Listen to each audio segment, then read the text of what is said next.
بأجواء حزينة خيمت على الأطباء وأساتذة جامعة الطب، شيع عدد كبير من هذه الشريحة أستاذهم محمد العلوان عميد كلية الطب في الجامعة المستنصرية، الذي اغتيل بعبوة لاصقة زرعت له أمس ما أودت بحياته على الفور.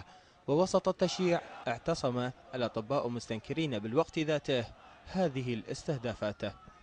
ماكو تفسير الحقيقه للاستهداف، هكذا علماء، هكذا رجال، هكذا مربين اللي انتجونا جميعا. انا خريج كليه الطب المستنصريه، يعني هذا استهداف للقيم الانسانيه، استهداف لكل الاخلاق، لكل القيم، يعني استهداف لكفاءات العراق، وبالنتيجه الحقيقه هو استهداف للوطن. هذا الرجل لا له علاقه بالسياسه ولا له علاقه بشيء اخر، وكل امضى كل عمره يعني وانهى كل عطاء بعطاء، ويعني اليوم انهى عمره بدمه الشريف الطاهر، خدمه للعراق. والاستهداف الحقيقه لهكذا رجال هو استهداف للعراق واستهداف للوطن.